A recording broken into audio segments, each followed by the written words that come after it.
Bonjour à tous. Aujourd'hui, nous voulons parler d'un thème qui nous touche et dont nous réclamons l'attention des autorités mondiales qui semblent être plus préoccupées par une croyance sociale, qui est la monnaie, que par leur maison qui est en train de brûler. Nous sommes tous affectés par un phénomène qui est mondial et dont nous ne pouvons pas échapper. Ce phénomène est le changement climatique. Nous voulons que vous soyez alertés de l'urgence de ce problème auquel nous sommes tous confrontés et que chacun apporte son grain de sable. Qu'est-ce que le changement climatique? Quelle est son origine? Existe-t-il une volonté de changement? Comment pouvons-nous tous y participer? Dans cette vidéo, on essaiera de répondre à cela. Eh bien, qu'est-ce que c'est le changement climatique? Comme son nom l'indique, le changement climatique est, selon Larousse, la modification du climat sur la Terre. Il est caractérisé par une augmentation de la température à sa surface et peut être situé dans une région ou bien dans une planète perdurant pendant une durée de temps très longue, en moyenne plus de 100 ans. Maintenant, on est en plein changement climatique.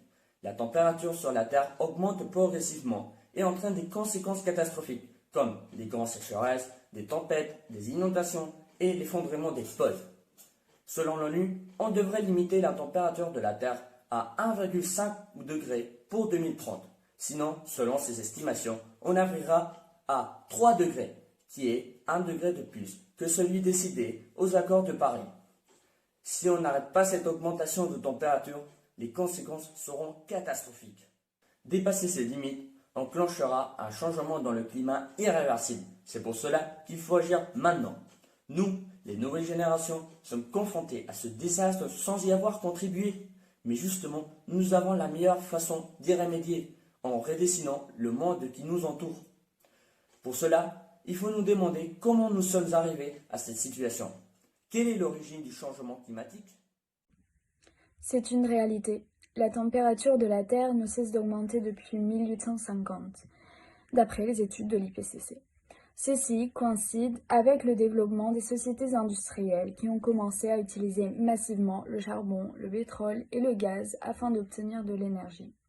Ces combustibles sont des combustibles fossiles, c'est-à-dire que leur utilisation produit du dioxyde de carbone en très grande quantité.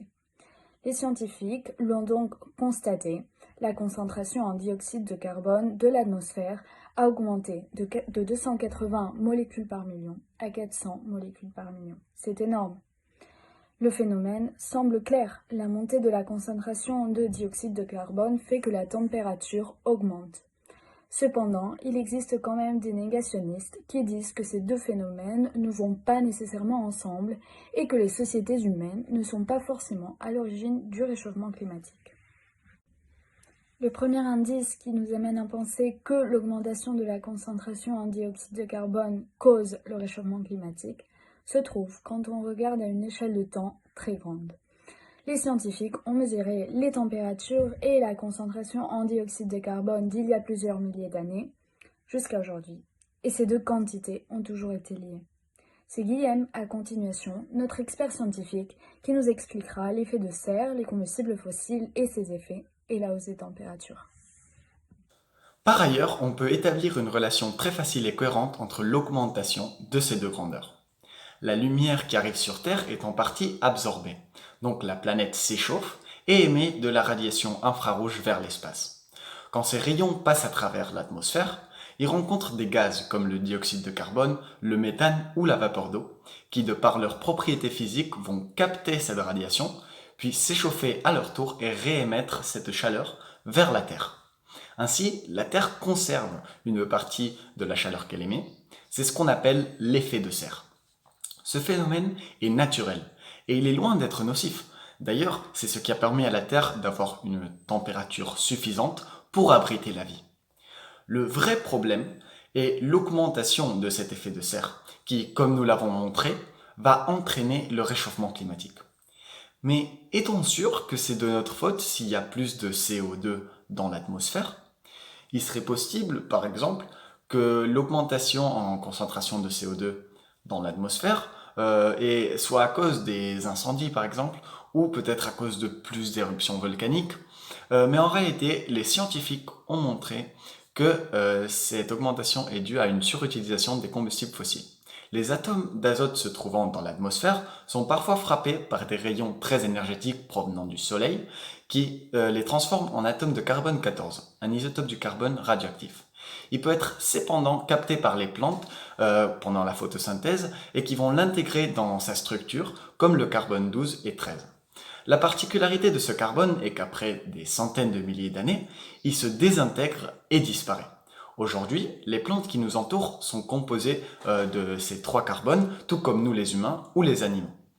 Mais chez les êtres vivants ayant vécu il y a des milliers d'années, il n'y a plus de carbone 14 puisqu'il s'est désintégré.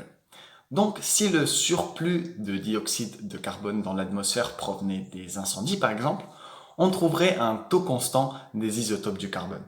Or, ce que nous constatons quand nous observons la composition de l'atmosphère aujourd'hui est que la concentration en carbone 12 augmente et celle en carbone 14 diminue. Ceci s'explique car les combustibles que nous utilisons, les combustibles fossiles, sont en réalité de la matière organique qui a vécu il y a très longtemps sur Terre, donc chez qui le carbone 14 a déjà disparu.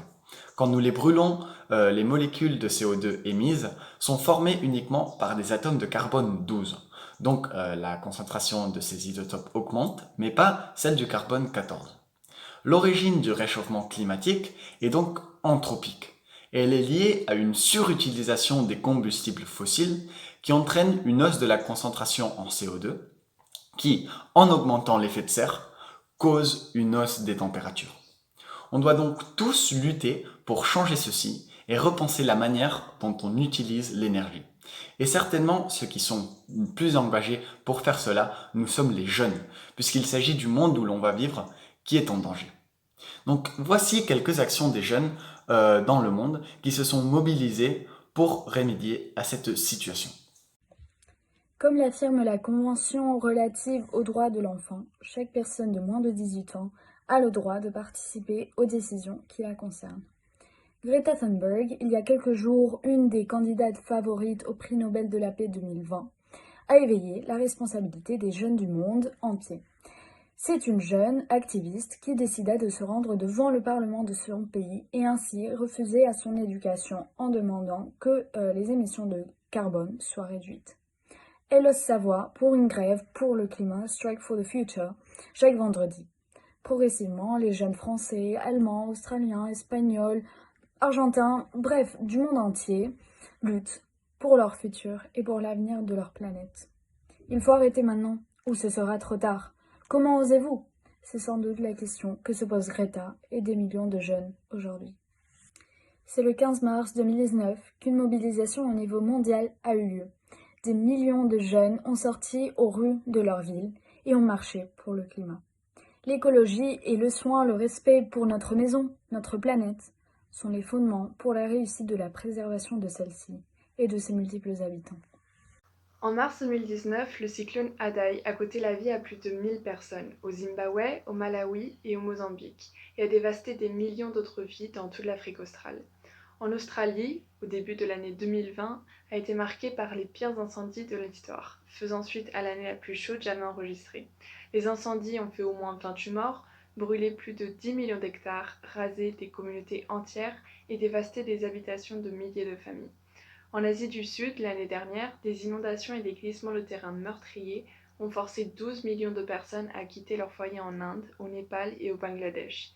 Il y a tout juste 2 ans, de fortes pluies de mousson inhabituelles et des inondations intenses avaient frappé les mêmes pays, détruisant tout sur leur passage et se traduisant par la perte de nombreuses vies. Les ravages d'El Niño décuplés par la crise climatique ont plongé l'Amérique centrale dans sa 6e année de sécheresse.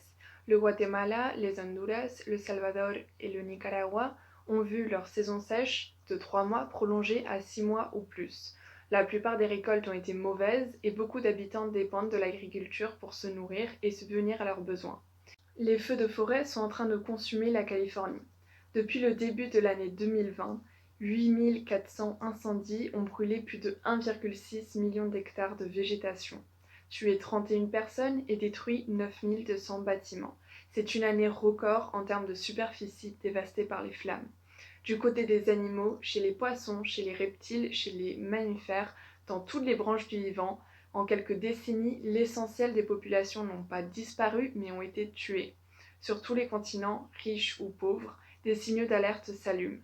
Nous sommes tous concernés par ce problème. Le changement climatique entraîne la fonte des glaciers et des calottes glaciaires polaires.